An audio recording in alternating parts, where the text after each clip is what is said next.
Hello, everybody, and welcome to Youth Connect, July the 9th. I'm Aiden. I'm Kevin.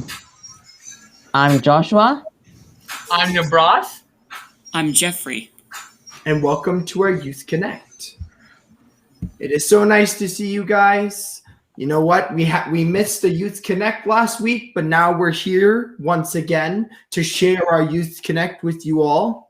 But obviously, we start off first with gaming news.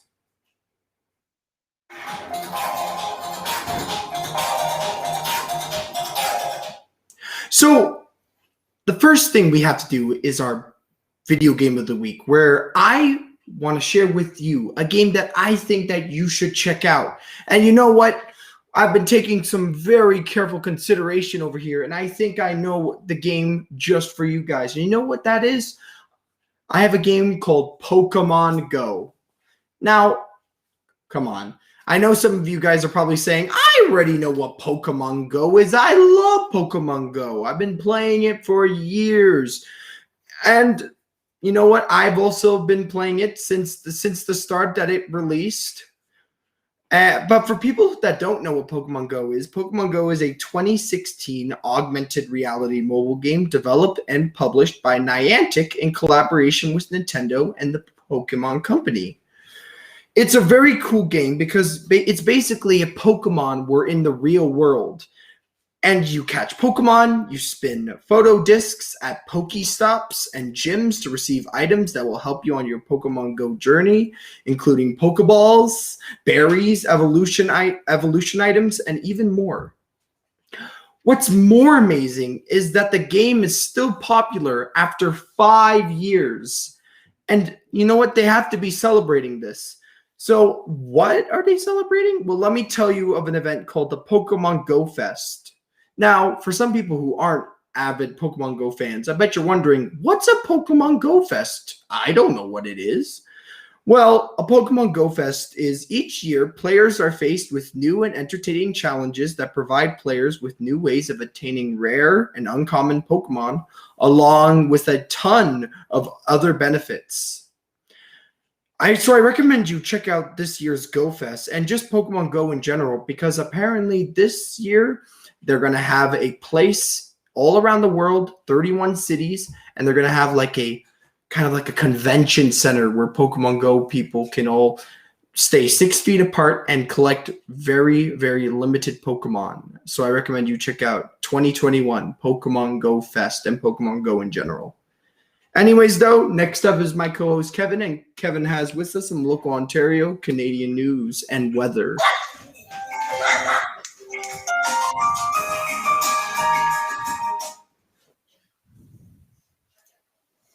Good afternoon and welcome to this edition of Youth Connect. The time is now 3:30. I'm your host, Kevin Aruja. But first, the headlines. Ontario reports 183 new COVID-19 cases and 9 more deaths as a 7-day average falls below 200. Brampton's mayor wants to step 3 to move up. U.S. officials have revoked thousands of Canadian Nexus cards. Ontario is now moved to step 3 of summer COVID-19 reopening plan on next week. Canadians in stormy Florida for Game 5 of Stanley Cup final against Lightning. Ontario reported 183 new cases of COVID-19 on Friday and 9 additional deaths on today, as the 7-day rolling average of new cases fell below 200 for the first time since early September 2020. The 7-day rolling average of new cases fell to 192 from 206 on Thursday. The last time the 7-day average of new cases was below 200 was September 13, when it was 191. Rolling average are a key metric used by public health officials to discern trends in cases, while differing levels of testing and other factors create unpredictable ups and downs in cases from one day to the next.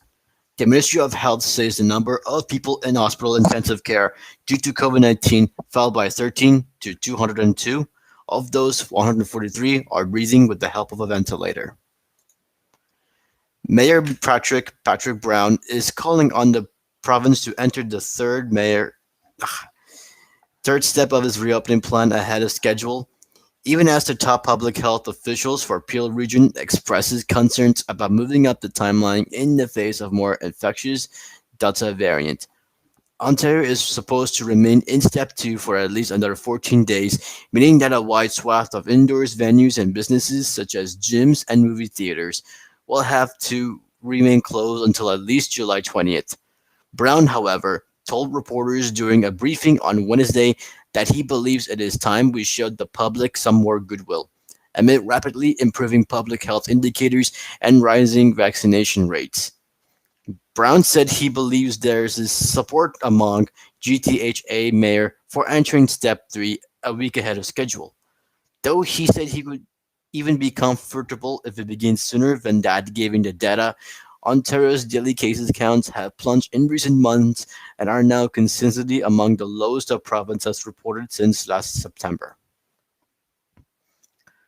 American authorities have revoked the Nexus Trusted Traveler cards of thousands of Canadians over the past 5 years, more than 3 times the number revoked by Canadian officials.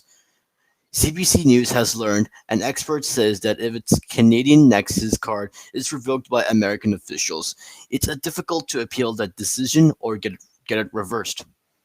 The Nexus Trusted Traveler program, run jointly by the Canada Border Service Agency and the U.S. Command and Border Protection (CBP), allow card holders to fast track through customs and speed through airports.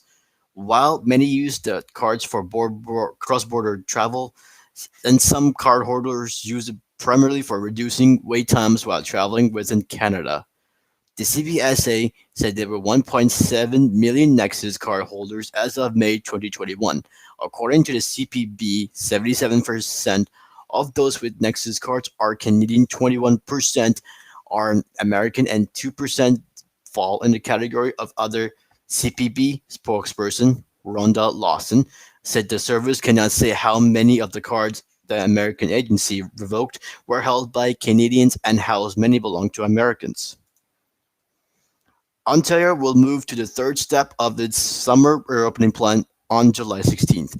We're opening indoor dining, indoor fitness activity, cinemas, and nightclubs, and more for the first time in months. But capacity restrictions will remain until August.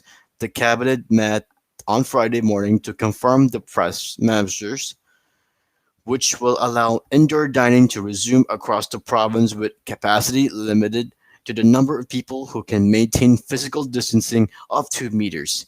The relaxed measure will take effect on 12:01 a.m. on Friday morning. The government said in a news release, they said Ontario will remain in step 3 for at least 21 days and until 80% of Ontarians 12 plus and have received the first dose of COVID-19 vaccine, and 75% have received the second. As of July 16th, all retailers will also be allowed to accept as many patrons as they fit while maintaining physical distancing of 2 meters. In sports, the Montreal Canadiens quite literally flew into a storm to continue the Stanley Cup final series against the Tampa Bay Lightning. The Habs arrived in Tampa Bay since last Tuesday, just as Tropical Storm Elsa was gaining strength along Florida's west coast. The National Weather Services in the U.S. said Tuesday night that Elsa was packing winds and has 121 kilometers per hour and was changed to Category 1 storm. Conditions are set to improve in time for Game 5 with the Lightning Cup 301 in the best of 7 series and looking to cash in on a chance to claim the cup on home ice. The defending champions were far away from friends and family home ice. When they hoisted the cup last year, celebrating the championships in the bubble in Edmonton, Alta due to the COVID-19 pandemic. Nevertheless, experts note the Habs have been in their best with their backs against the walls in these playoffs and have already stared down elimination 4 times. In today's weather forecast, we've got cloudy with showers. The temperature is 22 degrees centigrade. On Saturday afternoon, we've got sunny. The temperature will be 24 degrees centigrade. That's all to report on weather. Have a great weekend, folks. And now back to Aiden's gaming news.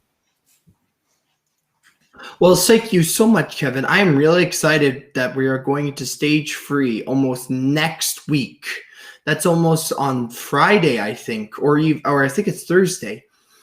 So, you know what? Get ready, guys, because it is going to be a fun way of having a good time. You know what?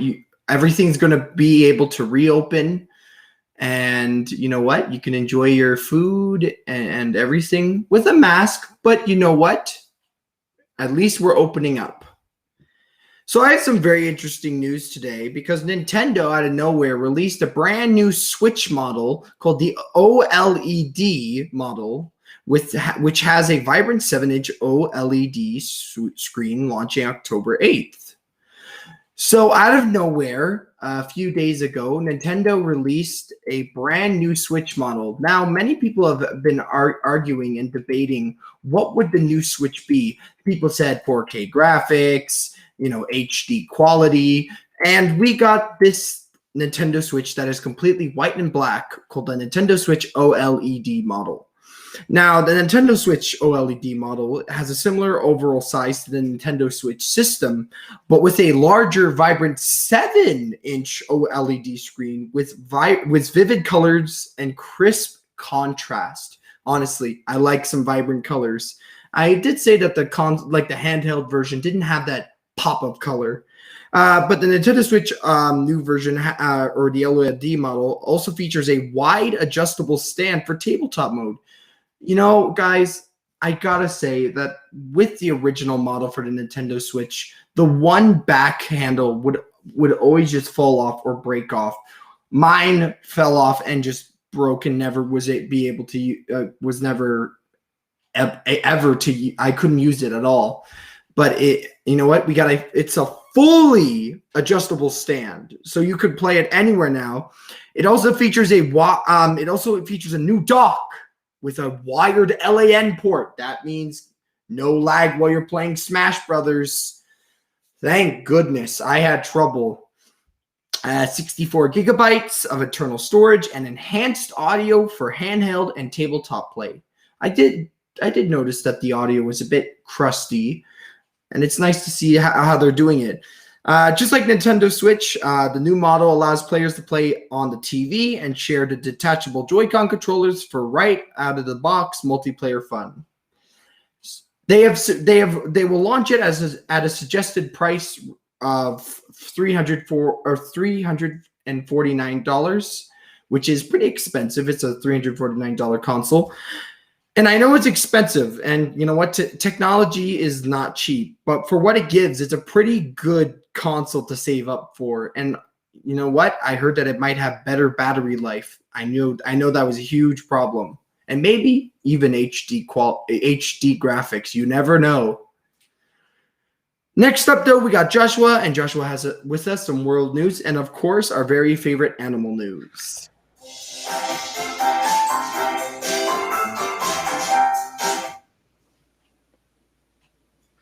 Good afternoon. Welcome to Youth Connect. Here's what's happening around the world. Japan bans fans at Tokyo area Olympic venues due to virus. Fans will be banned from Tokyo area stadiums and arenas when the Olympics begin in 2 weeks. The city's governor said Thursday, after meeting with organizers of the pandemic postponed games. That means the Olympics will be a largely TV-only event. After the Japanese government put the capital under a COVID-19 state of emergency because of rising new infections and the highly contagious Delta variant. The declaration was made by Prime Minister Suga, and the spectator ban was agreed by two Japanese Olympic organizers, the International Olympic Committee, and the International Paralympic Committee, and the Metropolitan Government of Tokyo.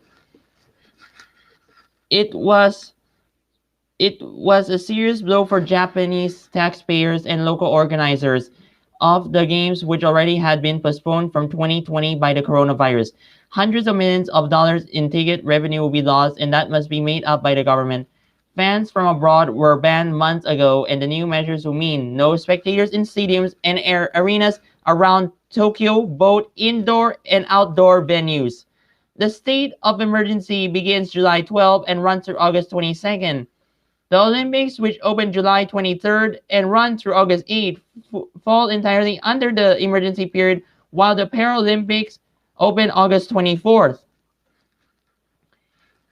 Israel reinstates an indoor mask mandate in a bid to contain outbreaks of COVID-19, the latest setback for one of the world's most vaccinated countries, as the infectious Delta variant drives a surge of cases in children and vaccinated people.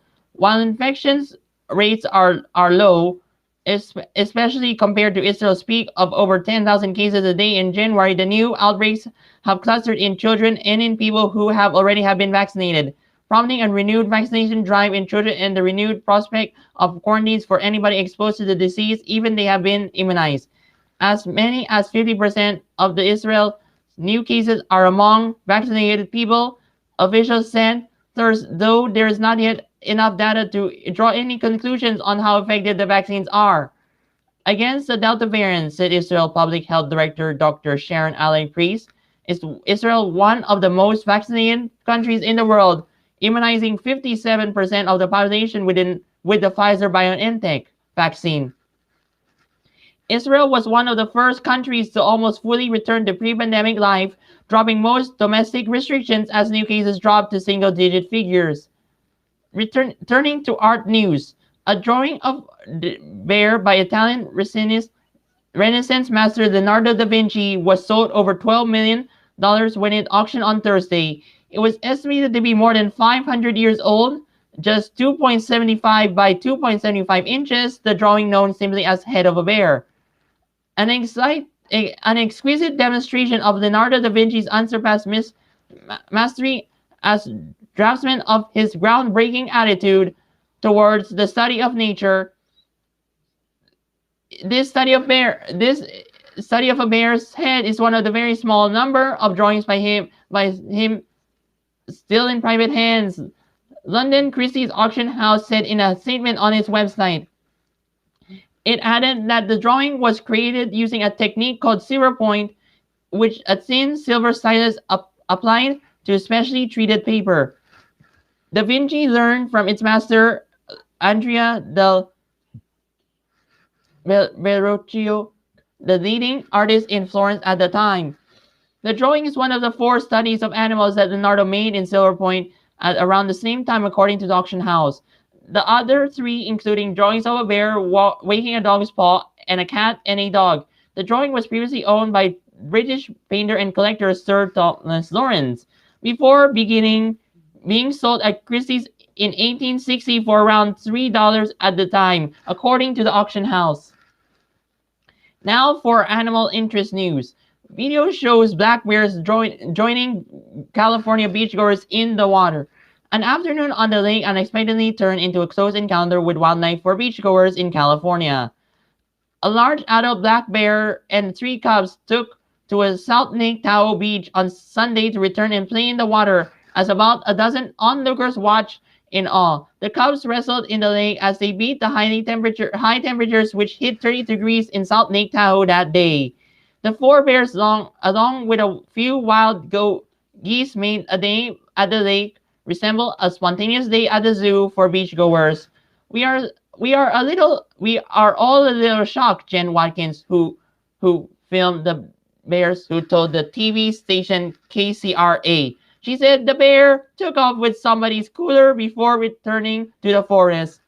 We are in the bear's territory when we are up in the foothills in the Sierra Nevada, said Lieutenant Nelson. Residents, don't feed them, don't entice them, don't provoke them, and obviously in a setting like this, don't approach them, respect their space. A growing number of bears in the Sierra Nevada have been found to suffer from encephalitis, an inflammation of the brain that makes bears dog-like in behavior and fearless around humans. At least 4 bears in California have been found to have the disease since March 2020. This is Joshua Shore reporting for Youth Connect. That's it for me. Now I'll send it back to you, Aiden. You know, I'm not surprised that Leonardo da Vinci sold a piece that was over $12 million. Leonardo da Vinci is a very famous artist. And it being 2.5 inches is probably this big. So that is pretty high price for such a small piece. But you know what? There's not many Leonardo pieces, so it's nice to see that they're brand new ones. For our last video game news, we got to do our board game of the week, similar to our video game of the week, but instead it's a board game that I think that you should check out. And today's board game of the week is actually a game that I tried out a long time ago, but I really, really liked it when I played it. And this game is called King of Tokyo. So in King of Tokyo, you play as mutant monsters, gigantic robots, and even strange aliens, all of whom are destroying Tokyo and whacking each other in order to become the one and only King of Tokyo. At the start of each turn, you roll 6 dice, which show 6 symbols: 1, 2, 3 victory points, energy, heal, and attack. Over 3 successive throws, choose whether to keep or discard each die in order to win victory points. And basically, with these victory points, you got to gain energy, you can restore health, you can attack each other into understanding that Tokyo is your territory. The fiercest player will occupy Tokyo and earn extra victory points, but that player can't heal and must face all of the other monsters alone. In order to win the game, you must either destroy Tokyo or by accumulating 20 victory points. And you can be the last surviving monster on the field. It's a pretty cool game of fighting against other monsters and also fighting and destroying Tokyo. It's weird, it's wacky, and let me just say the illustrations on the cards are so funny that just them alone, I recommend that you buy the game just for seeing how silly the illustrations are. There's also expansion packs which increase the gameplay and make it even more fun. But other than that, I hope that you really check out King of Tokyo. Anyways, though, next up we got Nibras. Nibras has with us some entertainment and movie news.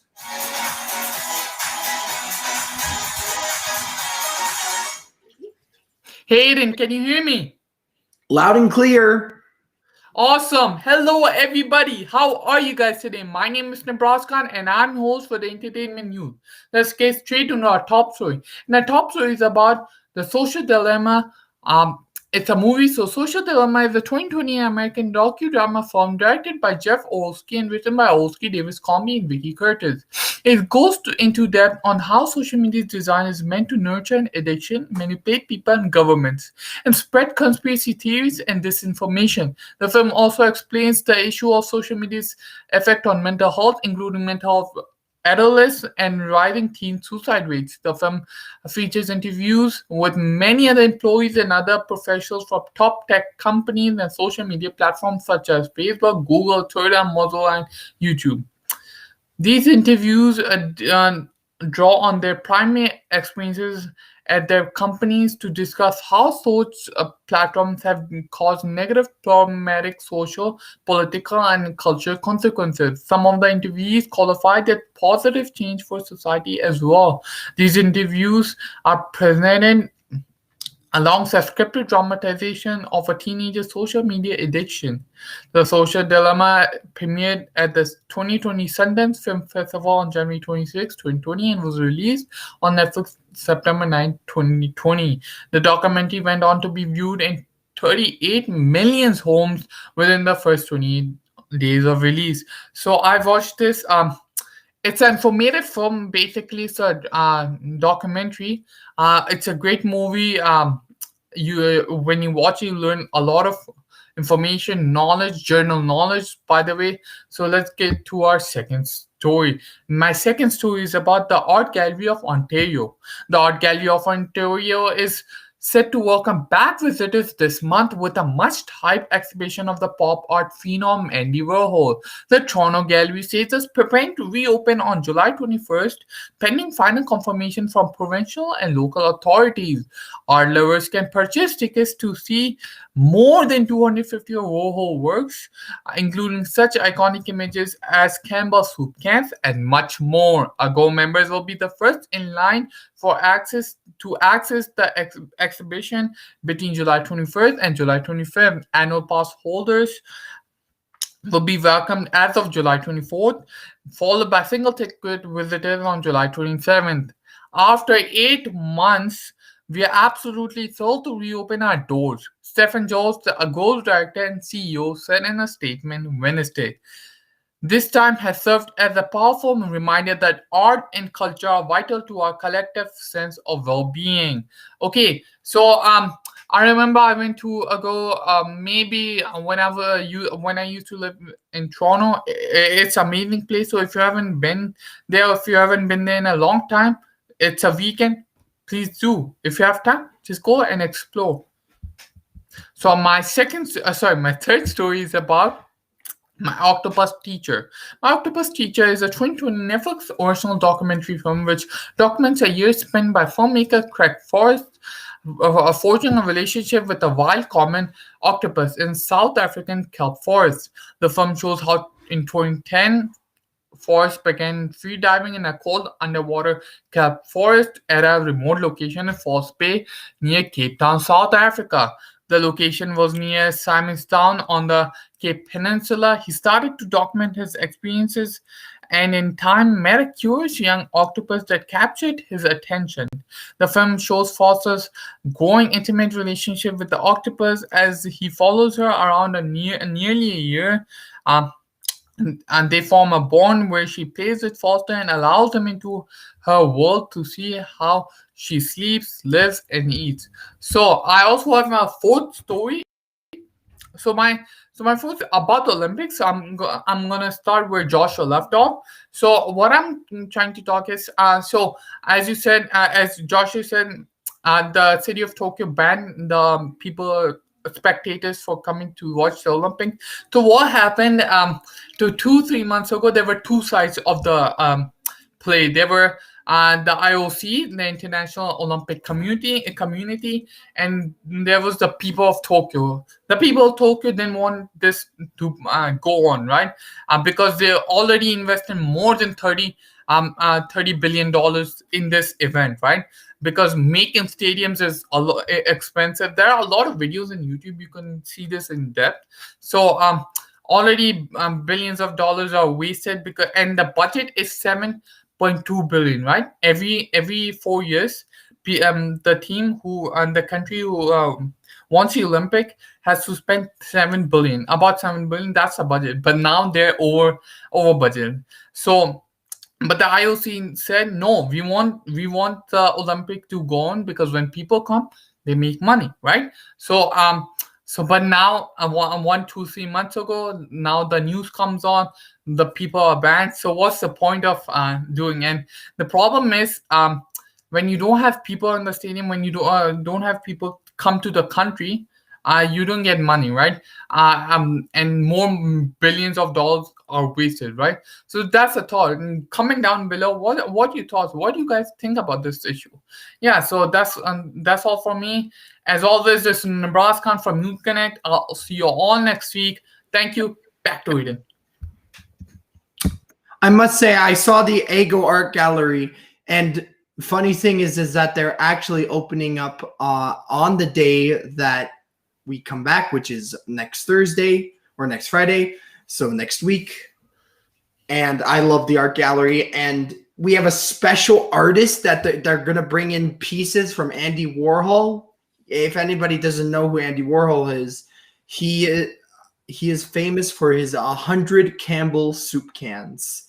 He has a very unique art style. It's abstract while still keeps a bit of realism.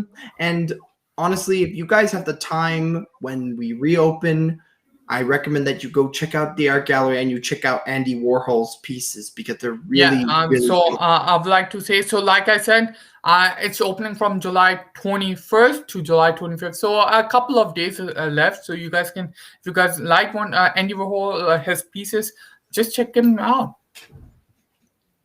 I agree. July 21st, pretty exciting. But last up, to put the cherry on top of our Youth Connect, we got to do Jeffrey, and Jeffrey has with us some live music.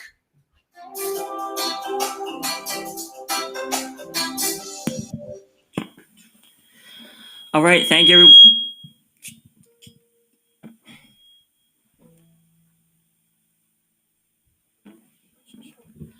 All right, thank you, everyone. This is Should I Stay or Go by The Clash.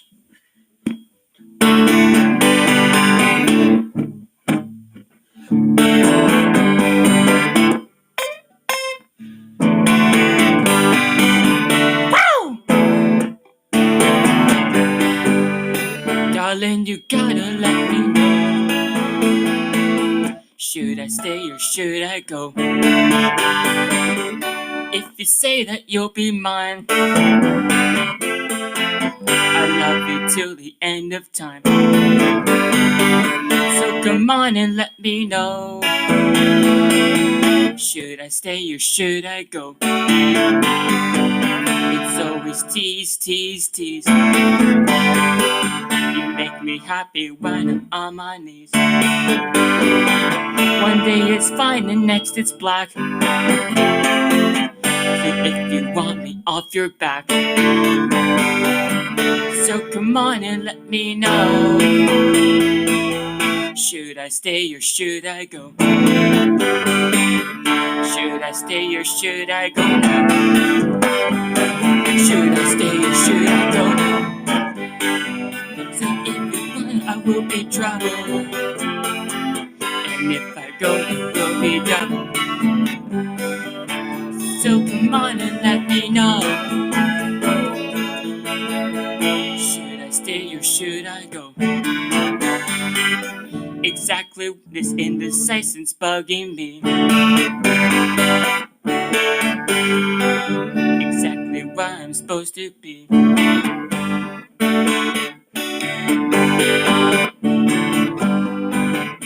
Exactly where I'm supposed to be. Don't you know which clothes even fit me? So come on and let me know. Should I stay or should I go? Should I stay or should I go now? Should I stay or go? If I go, there will be trouble. If I stay, it will be double. So come on and let me know.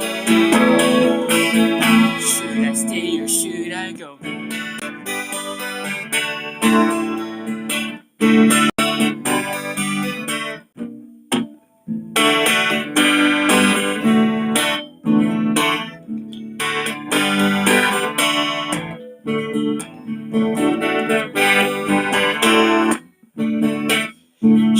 I stay or should I go now? Should I stay or should I go now? If I go, there will be trouble. If I stay, there will be double. So come on and let me know. Should I stay or should I go? Should I stay or should I go?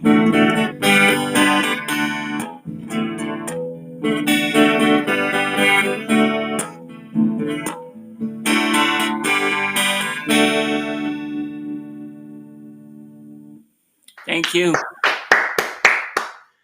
I gotta say, Jeffrey, I think that you should stay with us. Yes, I'd love to. Thank you guys so much, though. We had our live music. My goodness, Jeffrey, that was absolutely outstanding. And actually, we have reached the end of our Youth Connect. I gotta say thank you all to my co-hosts. So thank you, Joshua. Thank you, Jeffrey. Thank you, Kevin. And thank you, Nibras. Thank you guys so much. And you know what? Make sure to check out our social media. Like us on Instagram, which is at Youth Connect Live. And make sure to like, comment, and subscribe. Don't forget to click the notification bell. 100%. And subscribe. And to enjoy. And we will see you all next week. Anyways, guys, have a great Bye, week. guys. Bye. Bye-bye. Enjoy, Bye, everyone. Okay, guys. Bye-bye. tomorrow. It's the only sunny day that we have this week.